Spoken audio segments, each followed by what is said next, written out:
Welcome to the series of the sages, the saints, gurus, and the incarnations.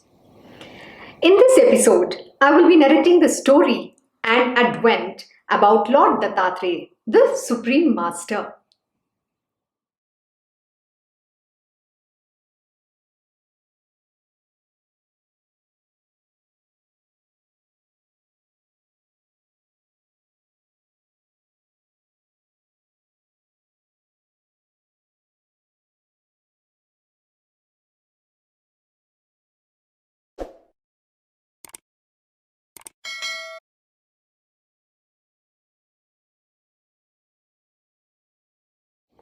Let me now narrate the glorious story of Lord Dattatreya, the Supreme Master. Who is he? Who is this wondrous incarnation? So let us understand. In the timeless beginning, Lord Narayana was resting on the infinite expanse of water, also known as the ocean of milk. The Lord then began his creation, and from him was born Lord Brahma. And Lord Narayana entrusted Brahmaji with the task of creation of both the animate and the inanimate beings, this entire world. Brahma, out of his Manas is the mind, created the seven sages.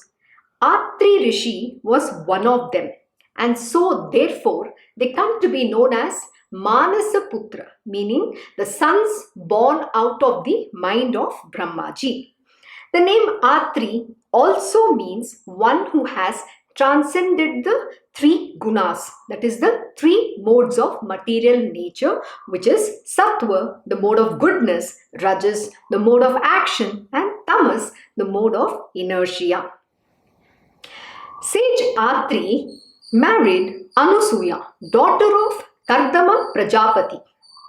Anusuya was the embodiment of perfection and was entirely blemishless and had no malice against anyone. She was an embodiment of chastity and reckoned foremost among the Pativrata, who worshipped her husband as God. Her fame and glory spread in all the three worlds. Indra, the god of the mind, also the lord of the heaven, felt all his power waning out into insignificance before the dazzling and splendorous sunshine of the rising glory and powers of Anusuya. So you know that Lord Indradev is always worried about his throne being taken away by someone else. So now he's going to use his ways to do something to put Anusuya into trouble. So let us see what he does. He approached the three trinities, that is Lord Brahma, Vishnu, and Maheshwara, and entreated them to arrest the ever growing glory and power of Anusuya by casting a blemish on her chastity. Indra said that the name and fame of Anusuya has been outshining and eclipsing that of the three divine consorts Lakshmi, Saraswati, and goddess Parvati, who were till then the foremost amongst the all goddesses in the three worlds. The trinities, that is Lord Brahma, Vishnu, and Maheshwara, the Trinity gods wanted to put Anusuya's purity and power to test.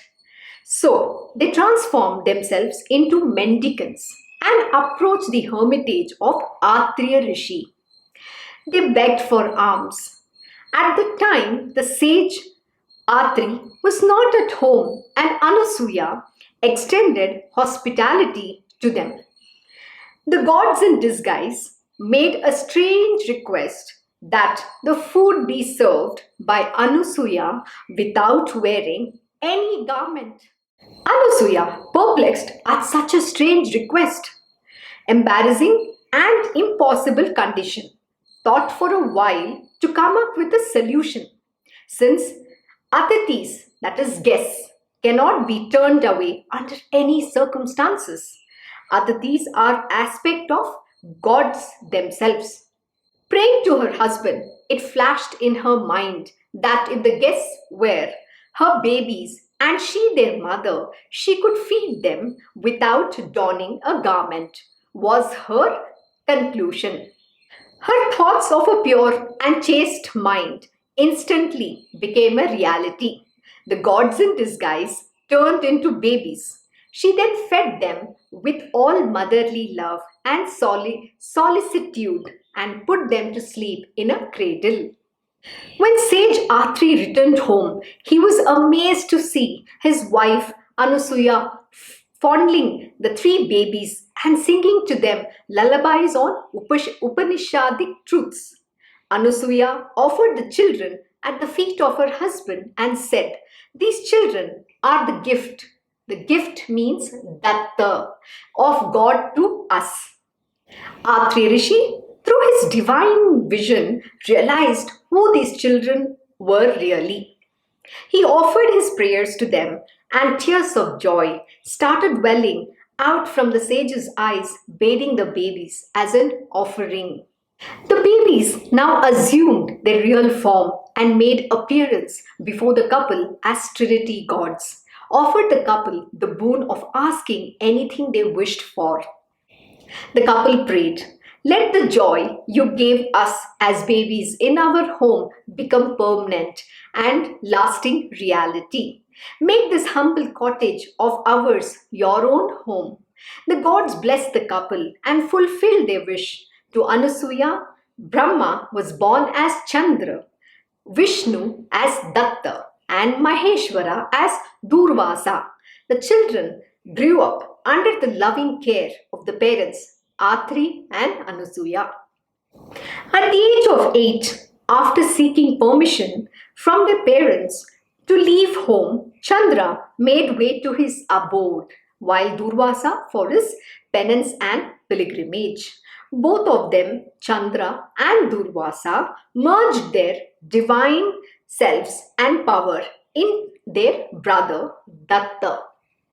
Thus, in Datta were merged all the divine aspects and powers of the great Trinity, which became symbolized in his three faces and six hands, because of which he was called as Dattatreya, that is Dattatraya. The name also means the one who has gifted himself as son of sage Atri. Dattatreya, from his very early years, took to the task of redemption of the world as the supreme master and protector. He is the Purna Jnana avatar, that is, full knowledge form, incarnated to dispel the darkness of ignorance in the world and to bestow spiritual knowledge and wisdom to all aspirants. Lord Dattatreya's birthplace is Gandhamadana Mountains in Himalayan range. Lord Dattatreya is an Avaduta who is an eternally free being and roams and wanders around this universe. He is also known as Trigunatmak, the one who has transcended the three gunas. Lord Dattatreya is surrounded by four dogs and which represent four Vedas, that is Rig Veda, Yajur Veda, Sam Veda, and Atharva Veda, and a cow, Kamadhenu, which is a wish-fulfilling cow. What does it mean? That he is absolutely a desireless and a selfless being, but he's here to fulfill all our wishes. And that is why these representations, the cow and the four dogs, which tell that this divine master, that is Lord Dattatreya, is a wish-fulfilling cow. He really doesn't have a cow, but that's the representation that he can fulfill any wish for you in this entire universe. Plus, he is the full knowledge incarnate. He has a knowledge about the Supreme Self, and all knowledge rests at his feet. So the four dogs represent the four Vedas. And Lord Dattatreya is known for having 24 principal gurus. He is supposed to have got this self-education, lessons of wisdoms from nature. The 24 principal gurus of Dattatreya who has taught in Guru Charitra his own example to illustrate this truth and has imparted the lessons which he has learned from nature itself. And to name a few, the gurus are the water, ocean, sky, earth, etc. and etc. You can go read Guru Charitra, and in that, Lord Dattatreya has imparted the lessons that he has learned from the 24 principal gurus who are the teachers of Lord Dattatreya. They are none other than the nature themselves. Other incarnations of Lord Dattatreya are Shripad Srivallabh, Sri Narsimha Saraswati, Manik Prabhu, Swami Samarth of Akkalkot, and also Sai Baba is from the lineage of Lord Dattatreya. Lord Parshuram is a disciple of Lord Dattatreya. Lord Dattatreya imparted the most esoteric knowledge to Parshuram, which is composed in a beautiful scripture called Tripura Rahasyam. Not just that, the entire Yadu Vansh of Lord Sri Krishna, his forefathers, were the disciples of Lord Dattatreya, and Lord Krishna himself is a disciple of Lord Dattatreya. And also know that Lord Dattatreya is none other than the aspect of Lord Sri Krishna himself. And to conclude this story, my Krishna Guruji is also the disciple of the great Supreme Master, Lord Dattatreya. So we are initiated under the lineage of the Nath Sampradaya. My Gurudev's Gurudev is Lord Dattatreya and is the most favorite for all of us. And in fact, when you follow the teachings of Lord Dattatreya, let me tell you, you can attain God realization just like that. It's not a big deal, but you just need to have that faith, surrender, unconditional pure love, and exclusive devotion. With that, we end this beautiful story about Lord Dattatreya today. So kindly tune in to learn about another sage or a saint or a guru and an incarnation in my next episode. Thank you all for joining the series on the sages, the saints, gurus, and incarnations.